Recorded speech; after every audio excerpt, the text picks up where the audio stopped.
Hey, folks. Welcome back to She's a Comedian Now, episode number 4, I think it is. Ooh, okay. I got my friends here. I got some goddamn friends, guys. Another set of friends. It's an all-ladies podcast on pre-Halloween day, right? So I'm going to give it over to them, let them introduce themselves, and then we're going to get started. Okay, now, well, I'm your girl, comedian Diva out of Baltimore. And I'm your girl, Gwynn Factor from D.C. All right, these are my friends. Are y'all you from D.C. or Maryland? That's the biggest trick of it all. So when you say you from Maryland, like D-Love say, they think you from Baltimore, and I really don't want to be associated with Baltimore. Because it's a difference. It's different. I'm already originally, as I like to tell people, I'm originally from a little small town called East St. Louis. Yes. Okay. Back in the 70s, it was the murder capital of the nation. Oh, wow. Then I moved to D.C. in 1980. And it became the murder capital. I think it's you at this point. I think it's you. I think it's you right now. Her spirit from slavery. She's bringing the murder to toxic shit just follows my ass. That's all I can say. Yes. Well, thank y'all for joining me. My name is Rayna Dee. I am the host for She's a Comedian Now. Just quick questions about how you all got started in your career as a comedian. Like, what started that trend for you guys? For me, it was old writings and always being funny. Okay. Like in my everyday life, I'm totally hilarious. So, and then I saw some writings and I thought, hey, I want to be a comedian. At the big old age of I was 31, which is late. No, I was 33. That's late. Damn. To start, in the business of entertainment, period. And then just from there, just kept it going. Gwynn? Well, if she started at 31, I started at death. When I started comedy, because I started comedy at the ripe old age of 55.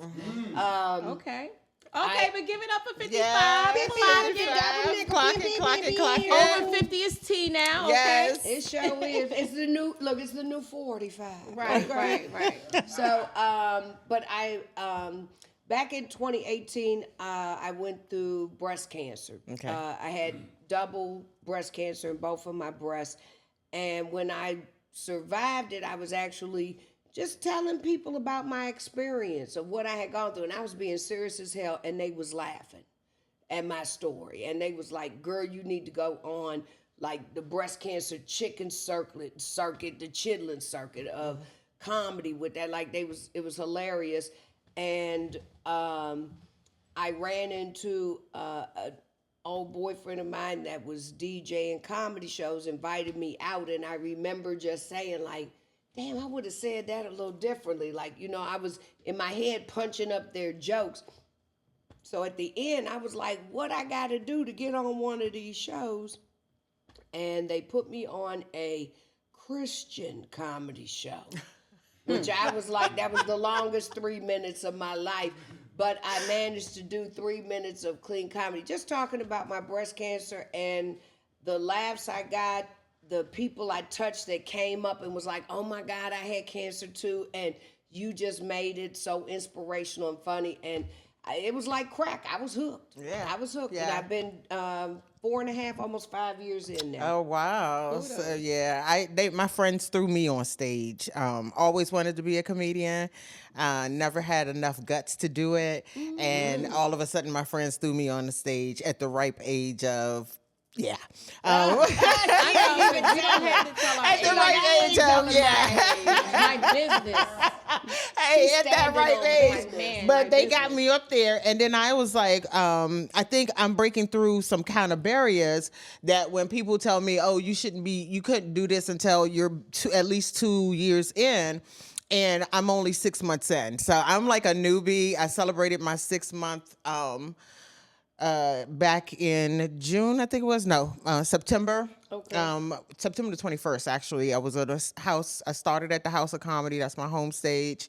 Me too. Yeah, I started at the House of Comedy. The original one Yeah. in Waldorf. Oh, though. no, I didn't do that one. I Before started. COVID. Okay, yeah. I started at this one in Lanham. Yeah, Atlanta. And I got started there. And so in that whole thing, when I fell in love with it. I fell in love with got to. being on the stage and sharing things that I never thought I would share before. But it keeps me away from my therapist. So It'll save you a lot of money, though. Yes, yeah. so it saves me a lot of money. So with that being said, like, how was your first day? I mean, not your first day. Tell me about the moments where y'all bombed or y'all first like set that y'all did and it didn't hit well. Oh gosh, I'm thinking of my most memorable bomb was Philly. And you said something, and this is why I bombed. Well, I didn't even say this is why I bombed, but you said you get things early in your comedy career, and people be like, you shouldn't have it. That's true and that's false. Two things can be true at the same time, meaning that you cannot maybe not be ready, or you are ready for whatever you're experiencing, and times need to catch up with you. So it could be one or the other, right? So I'm in Philly, new comic. It's a very popular comedian by the name of Toure, and I don't have experience like that, right? So I'm like, but I'm gassing myself up because coming in to stand up, I'm all great shows, back to back, like 10 great shows. I'm in there killing motherfuckers, nigga, fuck these niggas, dead, kiss my ass. I'm killing this shit, right? Right. And so he came to me, and people started to promote me because when you are a funny woman in stand up, and especially back then, you would get the work because there wasn't a lot of funny women because they ran up the motherfuckers bitches out, with this chauvinist, ageist, sexist bullshit in the game. But anyway, so he asked me, he's like, yeah, you want to do my Mother's Day show? I'm like, sure, I want to do your Mother's Day. Never did shit like that ever in my life. Show up to Mother's Day show. Ladies laid. I don't know if y'all know Philly, but Philly is a very cultural, spiritual, like very religious, conscious place, right? Philly is, right? Black Baptist. So Black so Baptist they in is there. like They in there. Toure got it packed out. They in there, but they got their hats on. Mine just is Mother's Day. They got their hats on, the yellow suits, the pink suits, the Tipping green from suits. church, coming straight. All the aunties. And I immediately get up there with the shit that I had been doing. Fuck these motherfucking kids, these black motherfuckers. They ain't shit. I hope they all ass jump off a bridge. And baby, something says screw. And it got silence for probably 10 minutes. When I tell you that 10 minutes felt like 2 years up that Yes, motherfucker. it did. Like silence, and I had my first husband with me at the time, right? So mind you, he's sitting in the back. He looking, he fucked up. He don't know what to do. He don't know how to help. How to act, how to do anything. He wanted He to do something. already on some bitch. What the fuck are you doing anyway? Right, exactly. Get your ass down and get back to fucking Baltimore, bitch, and raise them kids and get a motherfucking job, bitch. Is that what you want to do? So I get off the stage totally in shock. I'm fucked up, right? Because nobody, because what I learned later on in the game, pause, 14 years later, that silence is worse than getting booed. Yeah, Sure is. Okay. I learned that early. At least getting booed. I know you bitches is a president and a teacher, available. right? Exactly. You know what I'm saying? But goddamn, silence. I don't know how to handle this shit, right? So, Not 10 minutes of it, No, Right. I had to do 15. Yes. And the bitches he booked, I swear to God, now I don't know because my memory is cloudy because when you bomb like that, it fucks with your whole life, right? Oh, it So does. you dream about the shit. Yeah. You fantasize about it, how you could have changed the shit. Well, whole time shit ain't changing. You hear me? Shit is, the bomb is fucking real, right? Right. So I don't know, but I think it was like Dawn B and somebody else, the other head. I don't know if it was Dawn B and somebody else was his featuring headliner. And when I tell you these motherfuckers was having a key to time of their life, because it ain't nothing worse or funnier than seeing a comic eat that motherfucking dick so bad that a bitch want to be invisible. You hear me? And your big ass can't be invisible. My ex-husband sitting at that table. I said, "Let's go, motherfucker. What we waiting around here for? Because we not Hold on. I didn't even get paid, motherfucker. Now, mind it you, was that bad? Mind you, back then, hold on, I'm maybe 8 months to a year and a half in, right? Back then, I wasn't getting paid like that. So he was paying me $200. I fucked that $200, right? Mind you, I get home, but this is a life lesson. I get home the next morning. He calls me. T-Ray calls me. He's like, "Yo, you ain't get your money." I was like, "Oh, but fuck it, you can have that money, keep it. I did so bad, I left." He's like, "Never leave your money." He right. He said, "You showed up. You showed up. You did what you was asked to do. Whether it went good, bad, or indifferent, you did your part. Never leave your fucking money." Good lesson. That's a good lesson. And I'm like, oh, but I felt I didn't deserve the money. Yeah. Right. Yeah. I felt because that. I came in and did this bullshit, I don't even feel comfortable taking your money. You know, because they're gonna talk about this shit for a long time. Yeah. But to be honest with you, I feel like they only talk about it. I think we're more hard on ourselves than the humans are. Yeah. Yours, Gwynn? Oh yeah. Sort of similar. Not a Mother's Day show, because when I first started doing comedy, I couldn't. I got a couple. I didn't do open mics. I just went straight to shows. Nobody told me you were supposed to do open mics. So I just immediately, like my first show, I opened for Bodacious.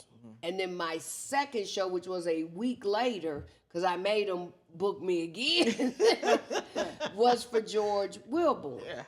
And I was so excited with George. I remember this. I'm leading up to the other part, but I was so excited with George because I had done well, and the other comedian that was on the show did not. And George came in and was like, "Get him off my stage, he's stinking the joint up!" And I was like, oh shit, they serious about this. And he told the promoter at the end of the night, he said, "I want her on all the rest of my shows for the rest of the weekend." So now I'm all excited. I'm like, "George, I got some great ideas. I'm going to go home and write some new material. And tomorrow night I'm coming with this." He said, "No, the fuck you're not. You're going to do the same shit you did tonight." Because I didn't know that. I didn't know. He said, "You do this tried and true material." But he taught me one great lesson. He said, until you really get paid, you need merch. And I've had merch like from day one. But I started off and I'm killing it. Shows are going great and everybody's like, every comedian bombs, but I ain't bombed. And I'm thinking that, and now at this point I'm feeling like, okay, well maybe I'm invincible to this shit, okay? Until one night I went to Baltimore. Now Baltimore had treated me good in the hood, but I went to the white Baltimore. And it was a mixed crowd. They niggas too, though. They sure is, because this damn, look, and that's what hurt me to my heart, because it wasn't even a white person that heckled me. It's your own people. It's your own people. Be your own kind. I'm up there and I'm telling this joke, and I'm thinking I'm killing it because it's fall time, and I'm like, beware, ladies, it's cuffing season out this bitch. These niggas is looking for 3 hots, a cot, and some twat, okay? They still are. And, right, exactly. And she's like, "Are you talking to me?" And I was like, well, not specifically, but if you triggered by this shit, I'm saying maybe I am talking to you. And she went off on me and was like, "It's white women like you that make," and I'm looking around. Look, even the audience was like, "That bitch ain't one of us." The white people was like, "She ain't with us." The black man that was with her was like, "She black. What the fuck you see?" Right. It was crazy. She literally heckled me like a pet bull. Like she latched on my neck and got that jugular, and she wouldn't let go. This went on for 7 minutes of her heckling. I finally was like the man at the Alabama brawl. I threw my hat up in the air like, "Niggas come help, like somebody help me." Yes. It was the worst, but I know about the quietness too. Yeah. You know, and at the end of the day, I do remember one time it was so bad, they were so quiet. The second time it wasn't a heckling, but it just got quiet. And it felt like I was doing mirror work. I felt like I was just telling the jokes to myself in the mirror, because I was like, are y'all alive? Like, are you just like AI people out there in the audience? It was crazy. Yeah, I bombed like several times. And gonna I got that happen. quiet It moment. happens. And You I was learn. like, motherfucking. I was like, I felt like Richard Pryor at the phone. Right. I was sitting there like, oh, I'm chasing that dream. But then I was just like, fuck it. Like, I started writing and I learned that writing helps me to stay focused. And so now, The key is writing. Yeah, the key is writing. You gotta write. The definitely key is writing. But I tell people though, you can't be. We're super hard on ourselves. We're probably harder on ourselves than most. But at the end of the day, if you've done material and you've done this material and it's tried and true and you've done it everywhere, and then you go somewhere and it isn't, then I don't necessarily say that it's our fault. It may just not have resonated with the crowd. Maybe you didn't deliver it. But I always still feel like it's our job to make them laugh. And if we didn't make them laugh, then yes, we did not do our job. Yeah. Well, I learned, and that's a good thing. That's why I'm so glad that I went to comedy school.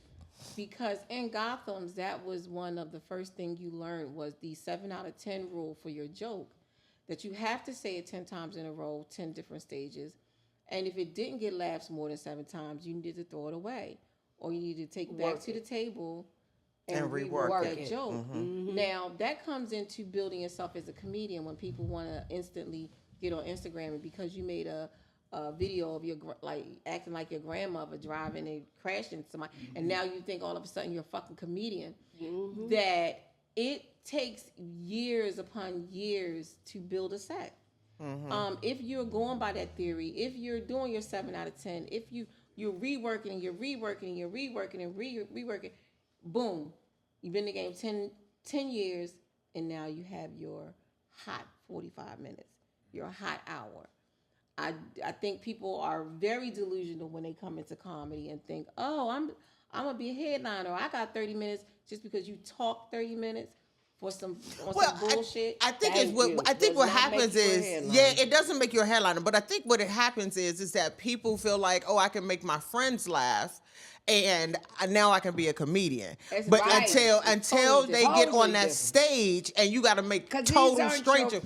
These are not your friends. Know exactly. Your nuances, exactly. Your stories. Exactly. You're trying to tell these same stories you tell your friends to people that don't know you, so they not gonna get the funny. Yeah. And usually your friends are equally yoked as you. Okay, Correct. so they are more laugh in at the same connection thing. with your experience. Yes. But when it comes to stand up and those audiences, the bigger they get, the more walks of life you are addressing, the more people that you have to bring into your world through a visual, making it mental for them, and that's not easy to do. Right. You gotta all your jokes have to have common grounds where everybody from every class, every background can meet and then laugh. So that's not easy to do. Yeah. And like I said, it takes years to be able to build that, depending on where you want to go. You got some niggas who don't want to go past the bar and grill. Right. Fine. If that's what you choose, so be it. Yeah. That make you happy, more power to you. Yeah. But comics like me and Gwynn and yourself, we want to go, are we going overseas? Yeah. We're doing for different walks of life. So this is our aspirations, you know? Yeah, I get that. I get that because I run into a lot of comedians who's like, oh, I've been doing this for 25 years. I've been doing this for 15 years, but yet you still hitting open mics with me. Like that's all you're doing. It ain't that you're still hitting them. It's the fact that that's all you're still doing. That's all you're still doing. Like, where are your bookings? Yeah. Where are your bookings? Where are you going and actually doing like real shows? Yeah. Not Hey y'all, let's just be clear. That doesn't mean that you're a better comic. It doesn't. That could very well mean that they're just a bad business person. Yeah. Because stand up and my husband has really made this clear for me. Stand up is a business. What? Shows business. Yeah, and the people, business part stand up is is a business. What people don't understand, it's a business. And if you are going to do anything in your life, you don't do it for free. You make a business out of it. Right, exactly. Yes. People will come in, say they have 1 year and they see they doing an open mic with a veteran who had 11 years and we doing the same thing, we gonna say, no the fuck you're not. Yeah. Now, if you're able to manipulate the situation and become a more brand for this person, that's all cool, and you was blessed and highly favored. Yeah. But no the fuck we're not. If you see me at an open mic with you, we ain't on the same level. And I'm telling you why we're not on the same level. One is our experiences. Yeah. In stand-up, you need to go through shit. You need to, every night is not, you could be at a club. I've done a Comedy Factory 3 nights in a row, 7 shows. Not one of them shows was the same, ever. Yeah. You never had the same crowd. So you need to be able to handle all of these situations. And sometimes it takes years of you working, years of you traveling to come across that one situation. And to piggyback off Ray saying, she's absolutely right. Like, when I started in comedy, just to give you an example, I wasn't getting booked. Well, first of all, COVID hit, so nobody was getting booked. Then when things started opening back up, I was trying to get back out there again, but because nobody knew me, they were not really booking me. And House of Comedy had dissolved at that point. And so I had no real way to get myself out there. So I decided I was going to do my own comedy special. I was going to film it in the backyard, like, look, like Dave Chappelle in the cornfield. We in the backyard, we out by the pool, and it was a Mother's Day show. And I titled it, It's a Mother Bleep Being a Mother. Did 45, 50 minutes. And out of that 45, 50 minutes, about 20 of it was good.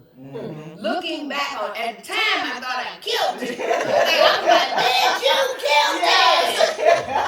But then when I looked back at it, and especially a couple years later, you start to see the little quiet spots where it lulled and where I wasn't, keeping the energy up. And at the end of the day, I may have moved very quickly because I have good business acumen.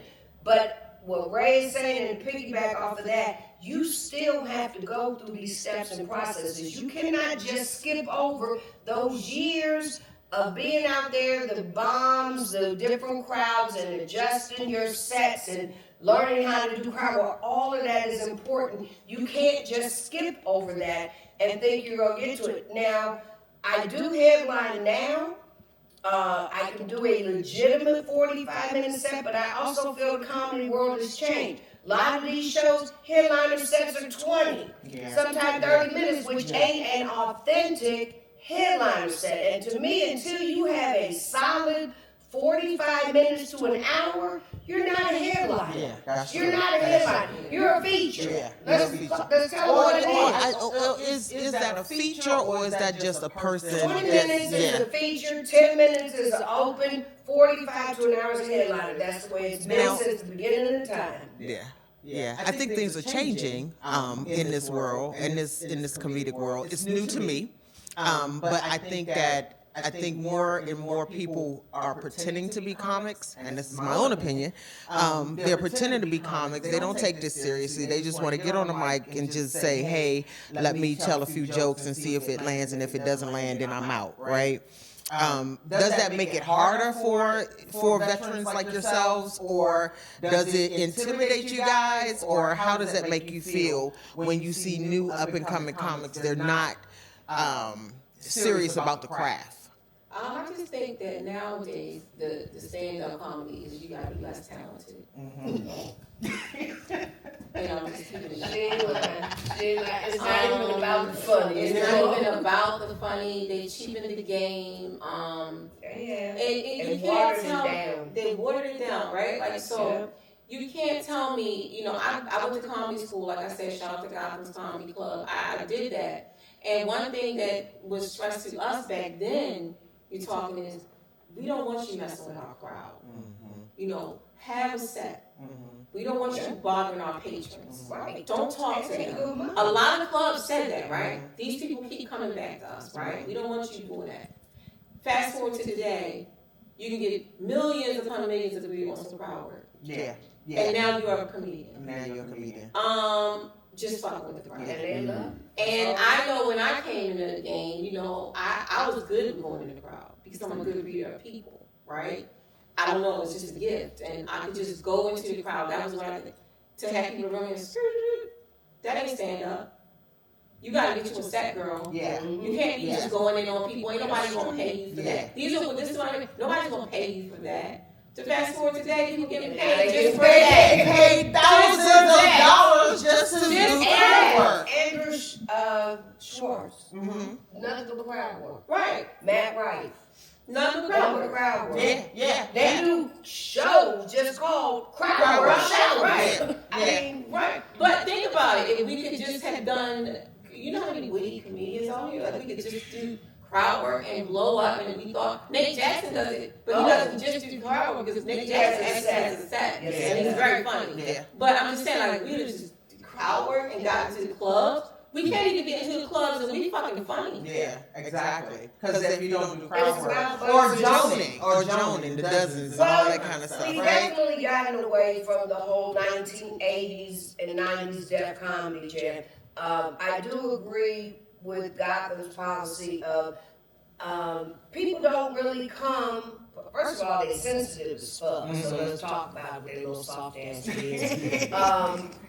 They don't want to be talked about, like they're so sensitive. You can't really talk about, but you shouldn't. People pay good money and they're coming out to be entertained, not to be ridiculed or made the joke of in front of everybody else. Yeah. So you should have a legitimate set to get up there and do. Yes, every comedian should be able to do some sort of crowd work, but that should not be everything that you do. Yeah. You have to have a legitimate set.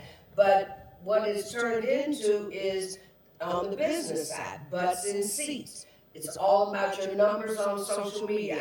I've been told it didn't matter, even though comedians have done less years than me, are further along because they have bigger numbers. And that's what it boils down to. They told me, till you get at least 10,000, they won't even consider you. Wow. Oh, yeah. Oh, wow. Wow. I mean, I didn't get that. I got, if you don't sleep with people, then you won't get to. Well, that's a very common. That's very real. See, they don't want this whole person. They don't have to deal with that. That's what I get all the time. It doesn't matter if it's old pussy, handicapped pussy. They want it all. And so, and now, and this is what I can say, big ups to all the women who can start doing stand-up now and be beautiful and be, you know, pretty and not go through the things that when I say, talking 16 years ago, you know, I was a bad bitch coming in to stand up. And I'm not even saying it like that. I'm just saying like I was a nice looking woman who was doing a stand up and, you know, I had whatever. And so, you know, those are always options put on the table for you. And it can make or break you as a comedian. But then you are a slave to that forever in your career. What you do. Yeah. And these niggas talk like any other niggas. They're fucking weirdos. Oh, they're like women. Yeah. They worse than the women. Yeah. They're some fucking weirdos. So, but then there's a really good headliner comments. And shout out to them because, you know, I've been blessed and fortunate to have mentors like Tony Woods, Larry Lancaster, even like your Teddy Coffins and stuff, who I didn't have to sleep with to get for me to get opportunity from them. You know, and that's a big deal. And comedy comes such a big way because I'm thinking about when I started. Throw Joe Claire in there. Joe Claire, absolutely. Joe Claire is a guy. No, he's that guy. And you learn to, like even Dana Williams, like you'll learn to appreciate the people who will actually talk to you and help you without something else being on the table. Yeah. You know, you will learn to appreciate that because it makes you feel good that, okay, you know, it's just about my talent. Right. You know, that if you want to fuck these niggas, more power to you, go and slide that pussy all the way out. I'm not telling you not to. But what I'm saying is, it's to your detriment. Right, yeah. It doesn't help. Yeah, because because this industry is very, although it's big, it's very small. It's very small. It's very small. It's like a And real the estate black industry. side, the black It's man, even smaller. It's even smaller. And then people lie, you know, it'll go from I slept with one comment to that bitch been with everybody. Everybody, who, man? Who the fuck are you talking about? So dodge dicks. Dodge the dicks. The dicks dodging. If you're in a community, You should definitely dodge the dicks. What I will say is this. What I will say is this. That's a good motto, but everybody has their own experience in stand-up. that's true. And you don't always dodge the dicks. I didn't dodge every dick. I didn't. However, this is what I will say. It won't be to your benefit. It will not be to your benefit to fuck a nigga for open mic, to fuck these niggas to go on tour with them, to fuck them with a feature for you. Ultimately, it hinders you. Well, I think If you're not smart enough. Yeah, if you're not smart enough. And I think for me, so I'm a businesswoman first. I own my own real estate company, Affluent Home Realty. We just started Affluent Home Paints. Thank you. So I'm a general contractor, licensed general contractor, Maryland, DC, and I'm getting ready to get my Virginia's license. So I am at the point of my career, even doing this thing for comedy, that I will not compromise my integrity for nobody. I am not sleeping with You don't you. need to. Yeah, That's one thing I love about, and one thing I'm sorry to No, go interrupt ahead, you, go ahead. but one of the things I remember when I read Leslie Jones' autobiography, she made a point of don't ever leave your job before you made it. Okay. Because Look, thank you, much. Club right. Thank you, Club Renee. I mean, so it's different times though now, and I can't express this enough. When I came in stand-up comedy 16 years ago, it was still being ran by the old rules, but the new internet shit was coming. Right, and that's a very tricky place to be in stand-up for people like myself who came in after Def Jam, after Comic View, after Shaq All Stars, after to the internet. That's a real tricky place. But I said that to say that when I came in, niggas ran your career. And that's what you could not get booked around Baltimore if they didn't go through OG. Oh, wow. Yeah. Remember, people don't want to really talk about the drug game fueled stand-up. Oh, yeah. Ooh, stand-up comedy failed when the drug game failed. A lot of your biggest shows, my biggest show that I ever get booked with, it was with Cedric the Entertainer. I wasn't fucking ready, but I did do a good 5 minutes, right? But I wasn't ready for that type of shit. I was booked by a drug dealer. Drug dealers was bringing the big shows into stand-up. When Rayful Edmonds went to jail, Shit everything went dried down. up. I mean, it fucked up the So economy. you couldn't get worse. If Timmy didn't say he was funny, if Lana didn't say he was funny, if Joe Record didn't say he was funny, if Larry didn't say he was funny, you wasn't getting work. Oh, wow.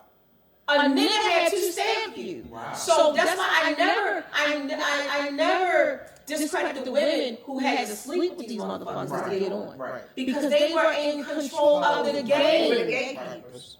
Right. That's like something. Same as Hollywood, rap, acting, all Real the estate, same. all of it. Like, you know, in commercial real estate, we commercial real estate. Like, if you're not with the good old boy network, Right. your ass ain't getting up in there. And women are definitely, like, you gotta sleep your way to the top. So you see why bitches is married to agents. Yep. You see why they fucking married to managers. Yep. You see why they married to dudes. You see why they married to niggas in the game. Yeah. Because it's real. Right. I won't name a name. Right. I won't name a name, but I dealt with the comic. And at the time, it benefited me. Because now, all of his peers, not even fucking with me, and he can give me some work, Right. get my money from me. Right. And it won't be about me. It's more so about him. The flip side is when I was like, nigga, kick rocks. This motherfucker tried to sabotage my whole career. You know, like, oh, she ain't funny, she ain't this, she ain't this, da da da da. And now all these niggas work together. Even when they say they don't like each other, you don't even get into the middle of that shit. Because these motherfuckers might not like each other, but they damn sure communicate. And they damn sure network together. And they damn sure will be on the same side. Because it's small, Right, it's small, it's that. And everybody wants to be able to smaller than a micro penis. It's small. It's small like a penis. Like a micro penis. Micro penis. I got a whole thing about that, right? Like, so great segue into like how do you guys balance your family life? Because I know, are you married, Gwynn? I am recently engaged to Number four. Congratulations. That's the entertainment industry. Yeah. It is. Yeah. I feel like, to be honest, and I'm not gonna lie, big shout out to my young old nigga Melvin. I had to find a person, because I never would have been able, even if I'd have wanted to do comedy when I was young, I would have never been able to, because I was with men that were older and they was never going to let me shine. And I always had this shine, but they dimmed it. They dulled it. Melvin is the first man I've ever been with in 60 years of life that has been like, do you? Now, I ain't gonna lie, you a little Ike Joe-ish sometimes. I be like, tell him like I told you, tell him jump like I told you when you know.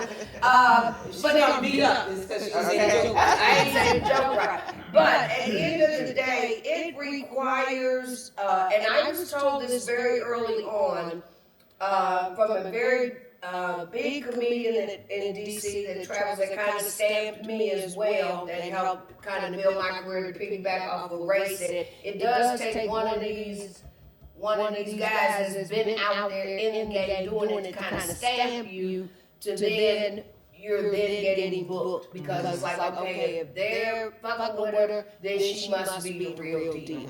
But at the end of the day, if they said you will make it because you have a man that has supported you most, they were like, there's been a lot of funny female comedians, but their spouse or their boyfriend would fuck it up for them because of the jealousy. Because let me tell you, I don't care what you say, you're going to share hotel rooms, possibly even a bed with another comedian, because that's how it happens out there. Even in today's time? Yes, Lord. Everybody ain't putting you up in your money. Oh, yeah. Okay. I mean, like us, we broke traveling. We don't want to spend no money. Right. We were sharing rooms with Ray. Yeah. She wouldn't stay in the Ghost Hotel with me that time in Pennsylvania. She didn't leave my ass. She said there's a lot of white ghosts in this hotel. She said all these pictures of these white people, they gonna come out at night. They didn't, because I'm still here. But what I'm saying is, like, I've done shows and was told that the place had 3 sleeping areas. Come find out it had 2. Oh, wow. Didn't have a sleep sofa. I mean, and we tired, and it is what it is. I put pillows down in the middle of the bed and was like, nigga, this your side, this mine, okay? And it is what it is. We tired. You just gonna lay down. But a lot of men will not accept that. Be like, oh, hell no. You slept in the bed. I mean, well, come on. It's real. It is. You do what you gotta do until you can do better. I share rooms with a lot of niggas. Yeah, I have too. Comedians from all over the country. With their things sleeping with them. No, have no one. I don't know. They probably want to sleep with me. This is the unsafe. This is the unsafeness. This is the unsafeness of stand-up. Because we could be around no motherfucking 5, 10 years. You be dating their first, last day, they fuck. No, we don't know shit about they age. They give you a whole child predator when you're in the room. We don't give a fuck. Because I'm in the FC file. We don't know. We just be looking like that. It's my dog. My dog food stand. My dog popcorn. My dog Lou bro. Like, it don't matter if you know these motherfuckers. But we in the room with them sleeping all night. They could be jumping on That's why I said my friends, my homeboys. I always say my homeboys are my cookie boys because I was raised by 3 men, right? So my mom didn't really have a whole lot. My mother didn't have no, but she was the fuck you kids phenomenon back in there. Yeah, she's the originator. Like, so when you look at fuck you kids, that's my mother, right? And so I was raised by 3 guys. And so that aggression, I don't have no empathy, sympathy. So I only know a whole bunch of dudes.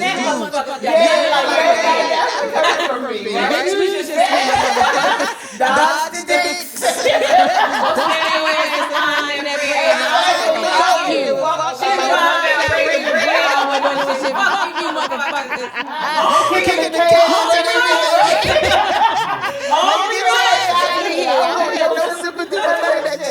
Go to work.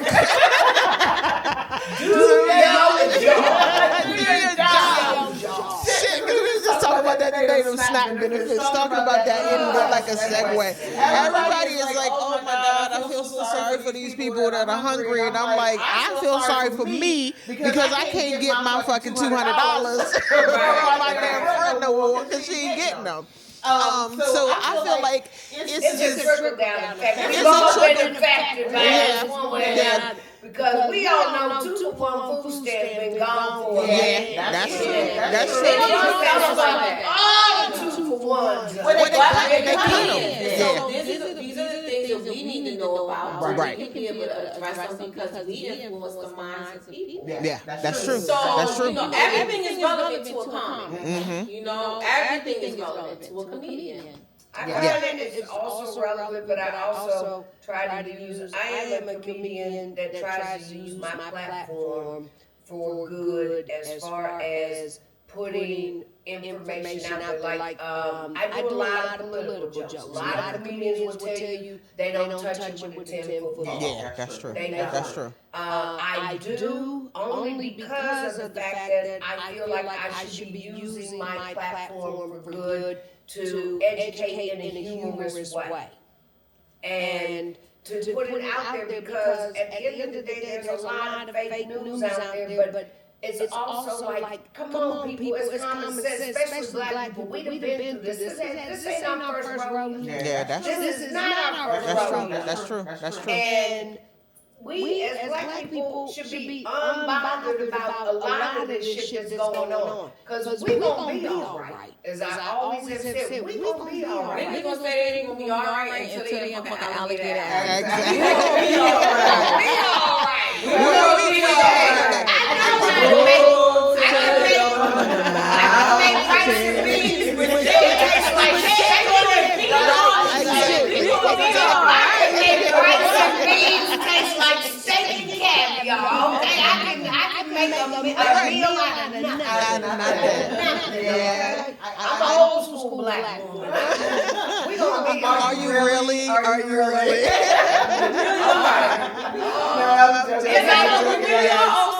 Yeah, I know you guys are old school. That's why I asked y'all to come because because me being a new comedian, starting fresh in this industry, wanted to kind of just get some tidbits and some how y'all navigated through this thing with family and life and being a comedian, being on stage. I will say though, I don't know how. Kudos to the young women who do it with kids. Oh my God. Like young kids still in school. I don't know how. I didn't start until my kids were grown. Trust me, I didn't think of shit. Because I was young doing it with kids. Now motherfuckers is shit. They ain't shit. Okay? I tell you, the motherfuckers ain't shit. Maybe one of them half a shit. You know what I'm saying? But so if you're doing stand up and your mother, your kids ain't gonna be just as bitch. My mother was like a bird every time you open your motherfucking mouth. All they heard was jokes. All they heard. I don't know because that's what I tell people all the time. Like I feel like my first marriage was doing stand up comedy, sped that shit up. The fuck, you know? Because of the sacrifices you're making. You gotta have that right partner. It is. Like when we're talking about old head loving, let me tell you something. That's real. If you have a jealous man, like I couldn't I used to be Facebook friends with him back in the ancient times. But once he seen me take a couple pictures, who them? I don't keep questioning about these motherfuckers. Fuck them niggas. Right. Yeah. Like, and then it starts to make me clam up, and I'm like, oh my god. And now I gotta block you, motherfucker, on Facebook. You have to be able to be your true, authentic self.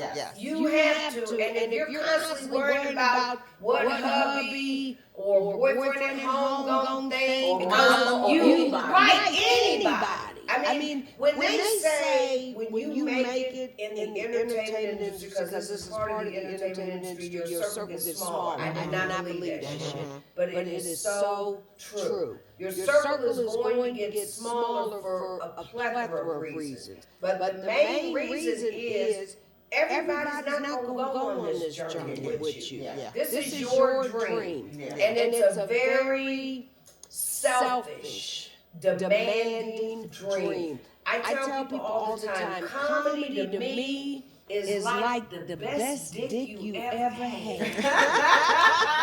But the dick is dirty because he's fucking other bitches. And you know the dick gonna give you a bacterial infection, but you fuck it anyway. That's comedy. It's a dirty business.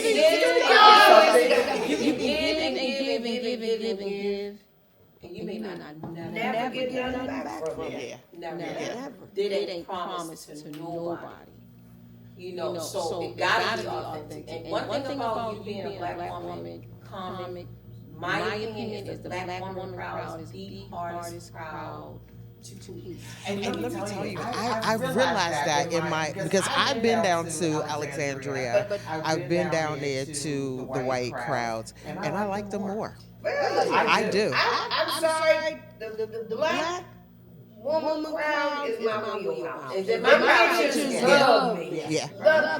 I mean, a lot of white women, but most of your more liberal type white women, they love me too. But the black woman wheelhouse crowd, that's my wheelhouse crowd. I love my sisters too. I think the white crowd is easier. Yeah, I think white people are easier, but I love my black female crowd the best. Yeah, so I think for me, because I'm a storyteller, I take a little bit time to get to the punchline, and I've learned in. That's where you gotta work. I learned in the black crowd, they want punchline after punchline right now. You want to make that joke as funny as possible with the fewest words as possible. You can do it in 5 words. 5 words. Your goal is always to, when you write your joke, shrink it down. Take as many words out as you can without taking the funny out. But to get to the funny fact, and that's I think with any crowd, but especially your black crowd, you right, they come in there with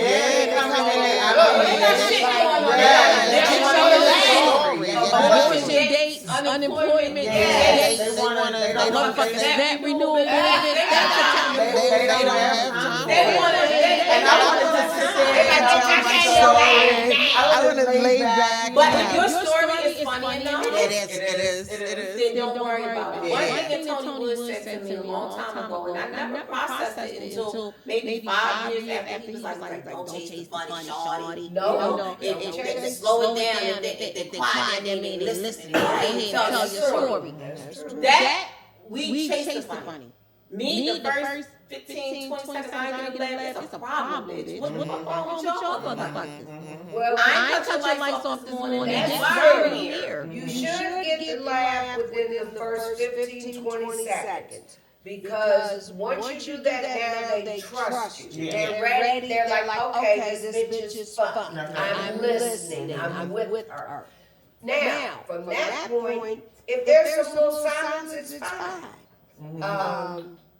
You can sit up here and you can have some moments of silence, but they're riding with you. They're with you. They're on this journey. But you have to make sure that when you do hit that punch, you deliver it so that they're like, it's got to be funny. Like as I'm a storyteller also. So there's nothing wrong with storytelling, but if it's a long joke, you got to hit them with that punch. It's got to be freaking phenomenal. You know, I like people like Timmy. They have punchlines Jimmy every does 15 seconds. He does boom. That is one of the headlines, something nerd that kind of helped me mold into, my comedy style. Because I kind of like the bang. But it's all who your teacher is. Dave Chappelle's a great storyteller. One of the best. So you have, don't ever judge your passion by what anyone else is doing. If you into them stories, tell them motherfucking stories. If you gotta bring out PowerPoint and vision board for motherfuckers, get your shit. Tell your stories. Don't look at, I'm telling my story, but Ray Dee, she can fuck Ray Dee. I got to be Ray. You know what I'm saying? Right. And that's how you win. You Ray. And then win. Like we all different. We all want to bring your uniqueness to the stage. That's what's going to help you. Find your niche. Yeah. Don't look at nobody else. Nobody look in yourself. That's where I made mistakes early on. I kept saying, oh my God, they're all so much funnier than me. But I was like, not realizing you're funny about what you're talking about. Yeah. So they was funny when she just had fun. When she was funny. When we have a long way. Real time. We're not even doing her thing. Right? But you should measure. You should measure. Don't be delusional. Because you don't want somebody to say, hey, I want you to do this show and, Ray Diva going to be your feature. And then for you to say, why would Ray Diva be my feature? What you trying to set me up, motherfucker? You gotta understand when you gonna get the best out of your shit. That's like somebody calling me here, I want you to headline, but some more gonna be a feature. You got me fucked up. Why did this be in the feature? You trying to set me up? You think I'm doing that for some more like this? For real? Let her be the host. So don't be delusional about where you are in this business. I done had people do that to me too. I'm bringing down North Carolina headline. Some old weird ass motherfuckers who just want to see my ass on stage. I made more money the first 3 years of my stand up than I make today. Okay? I'm not gonna do fucking well. I want no headliner. But they'll do it. The other thing I will also say is because Ray and I do. Ray is actually close to almost one of my day ones. I met him my first year in comedy. And one thing I will say is females need to, and I feel like we are doing better as far as coming together. I got a lot of like, don't get mixed up with them female girl comedians and the female girl groups and all of this. They got drama with them, But I'm an old bitch, so I'm going to learn on my own. I'm going to form my own opinions because I'm a fucking adult. Yeah. And I remember first time I reached out to Ray, first time I met her, we were at Sully's. And we met, and I said, I see y'all doing a show out near me in Southern Maryland. And I would love to come do a guest spot. She said, girl, I got you. Come on out. And it was an all-female lineup, amazing. I had been, 200-300 people in that bitch. And when I say we killed it. Every last, it was like boom, boom, boom, just fire, just going. The end of the night, these folks was buying our merch like we was Tiffany Haddish in that bitch. Was they not? And it was so amazing, but at the end of the day, and this is why I've always been like I ride with Ray, is I went in as a guest spot. We all know guest spots don't get paid. Right. You just get some stage time. And I had made a killing on the merch, but she came to me still at the end of the night and said, girl, you did your thing. The least I can do is give you some gas money. Wow. And drop some money on me, which is unheard of. And that to me said a lot. And I was like, I said right then, that's why you don't listen to what other people say, because she a real one. They She are a real real. one. The men try to keep us separate. They do. They want to separate. So that they can use us. Yeah. That's the whole end game of them keeping us separated. So you have certain headlines say, don't mess with this. They're going to tell you don't mess with me. Because I'm going to go out picking and screaming. They're going to say, don't mess with me. So now I'm a problem. They don't want me to infest. When they don't want me to infest you with some I'm a stand up type of shit. So Ray, she's a problem. You're probably at the stage now where motherfuckers be like, you don't want to fuck with Gwynn. They're like, don't fuck with Gwynn. She was trying to make you work. Some money. I think for me, like, it's hard for me to trust women, right? Like, for me to, because I've always been around guys, you know, and I'm more comfortable around guys than I am with women because of my upbringing. And so, and so it's hard for me to trust women. And then, you know, now in this comedic world, I am learning to, like, meet women and trying to build some kind of sisterhood bond kind of thing with it. So I really want to say thank you guys for showing up and coming to support me on this journey about She's a Comedian Now, which is my journey going through this comic world from the beginning. And it's you guys imparting wisdom into my head because you've been in this game for such a long time. And I am... As I like to say, I'm the oldest, youngest comedian. We got some teenagers working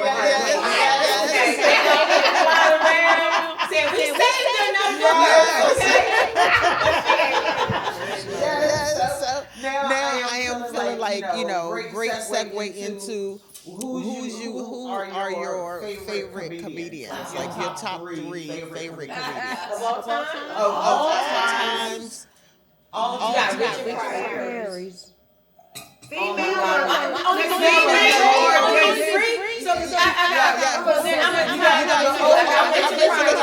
We're gonna do 6. We're gonna do 3 old and 3 new. You got it. Richard Pryor. I'm tying Mom's Name Joe Joker. Okay. That's why do we like to say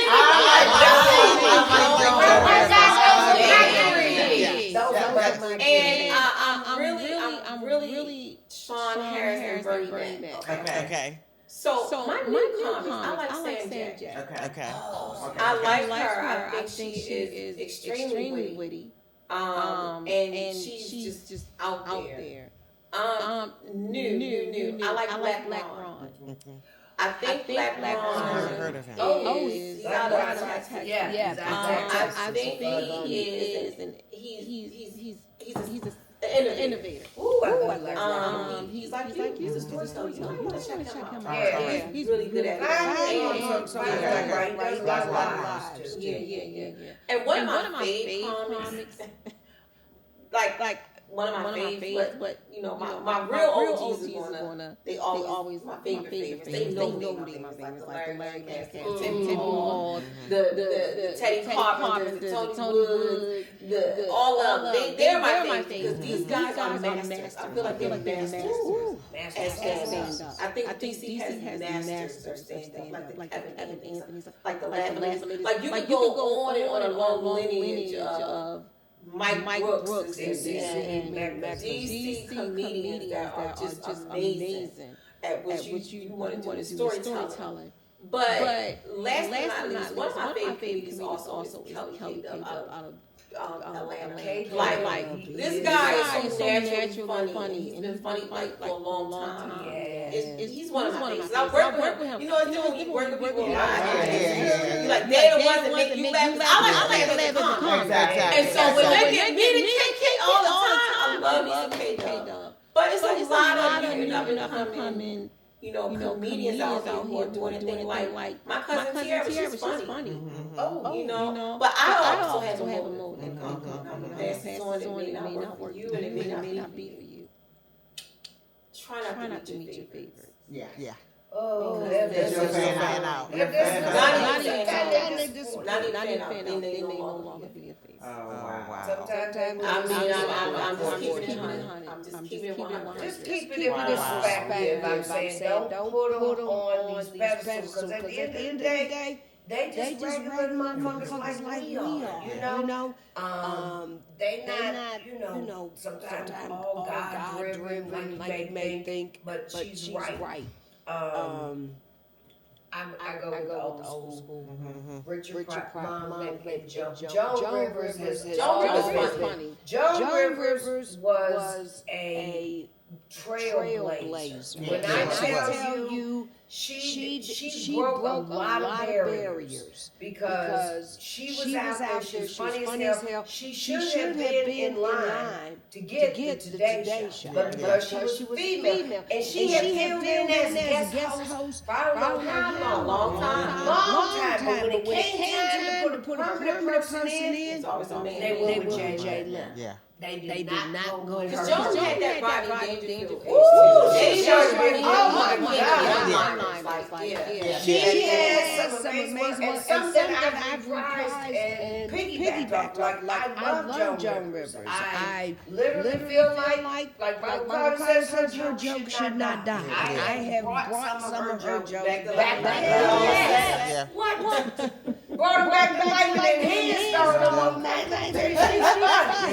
That's a funny Jewish woman. And I would say in the new comedy world, I have always been a fan of Dion Cole. Loved. First of all, I guess I'm a little impartial. Coming from Illinois, I do feel some of the best comedy comes out the Midwest. I'm sorry. DC, I love you. I have been ride or die in DC for 40 years, but I'm born and raised Illinois. There's a certain funny that come out that Midwest. Tierra, my cousin Tierra, funny, but some of my favorite, and I don't think you would call Damon Williams new, but this generation. Hilarious, amazing storyteller. And Niche, just Niche, another Chicago comedian. Niche is on the cut. This girl's gonna blow up. You're gonna see her. If you haven't followed her, find her. She is one of the funniest. And check out her special, little shameless plug, self-serve on Prime. She just did her first comedy special on a selfie cam. It was fabulous. Chicago has that improv. They do. Rodney Perry is another one. Chicago-based. Come to Chicago. It's just a different kind of vibe about those comedians that come out. Now, don't get me wrong, though. These DC Metro comedians, the Tony Woods, the Teddy Carpenters, the Joe Claires, Red Grant, like it's Tommy Davis, Wanda Sykes. I mean, there's Tommy Davis. If you ain't seen it, don't sleep on the Masters. You're talking to me, these guys are masters. Yes, they are. Because 40 plus years, they have mastered the art of laughter. And they are almost like actors presenting you a show. It's also why I go back to saying you cannot, like Earthquake even said, I heard him say it today on a social media post, you cannot skip these steps. You have to go through these. You cannot just jump. And I've seen people do it, but will they have longevity? They may be internet superstars now, but do they have what it takes for longevity? What we do, I feel, is for longevity. They can do it. Just a prime example. That's hilarious. She started off on the internet. And of course, she wasn't that funny. I would have people come up to me, oh my God, we went to a Just show and it was terrible. Or we heard other people's jokes, this, that, and the third. And you know that to me, that just came from her being an internet star and being booked to do headline spots. You know, sometimes you got to catch up with your status. Sometimes everybody out there doing it. But what I will say is that she did do it. I'm very non-biased. I'm going to call a spade a spade. I don't give a fuck who you are, right? I keep it 100, but I went to see Just twice. Both times she showed up as a comedian. Jokes, funny, proven, and hear nobody else shit. You know what I'm saying? So you can do it, but I've been in the game like what, 10, 11, 12, 10, 11 years now. So you can have it. I understand what you said. Sometimes your comedy does have to catch up with your celebrityism. You move a little faster. Because I kind of feel like I too moved a little faster. And even Ray said it, like she saw me then, but now.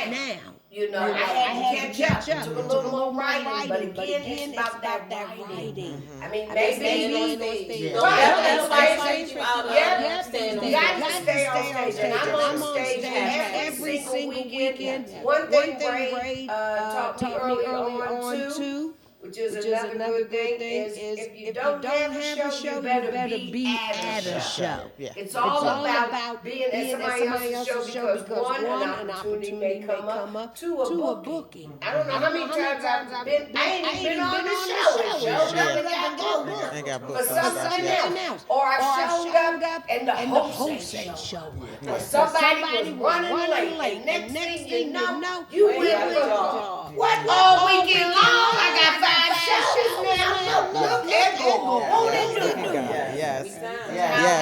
As we wrap up, ladies, wanted to kind of get your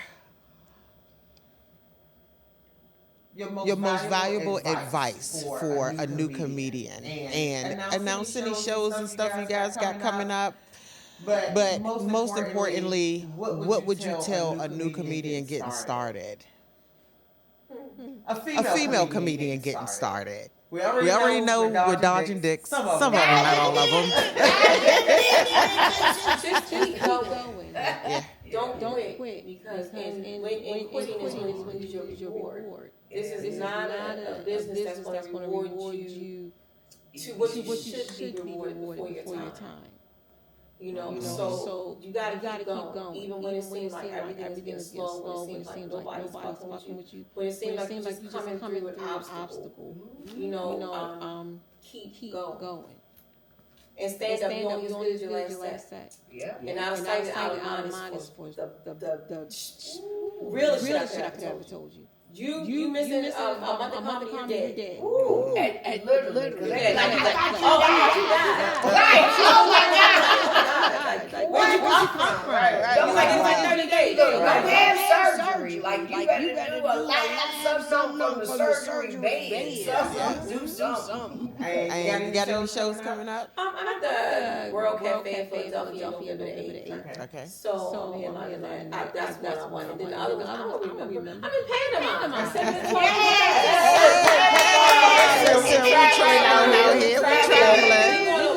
Yes, for sure. Okay, Gwynn. Advice I would give is this is one of the hardest jobs you'll ever do. She's absolutely right. You got to, if you're gonna get in it, stay in it. It's not immediate reward, but let me tell you, in the long run, it's a great reward. But right. Continue to write. Consistency. That's all I can say about that. Consistency. And as far as what I have coming up, I have Madrid next month. I'll be in look at her. Spain for shows, and what else do I have coming up? This Friday. Let me shout out. I don't know when this is going to air, but tomorrow I'm at the Comedy Loft here in DC for the FISC alumni. Doing an HBCU comedy show fundraiser for the FISC alumni. I was telling people, don't pat her out. She get white privilege.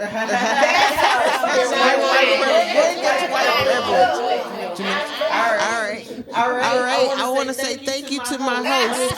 To my guest, Gwynn Factor, Ray Diva. My name is Rayna Dee. I have a show coming up. I am doing my own show called She's a Comedian Now Presents Furlough Fridays right here in Mount Rainier. We also have Unapologetically Funny tour that's coming up at the House of Comedy on the 29th on Saturday. I am also doing a show with Lee on December the 5th. We'll figure that out when December the 5th gets here. But I have, as we are, okay? All right. I want to tell you guys, we want you to love, live, and laugh. That's all I ask. It's your girl, Rayna Dee, the host of She's a Comedian Now. We're out. Thank you.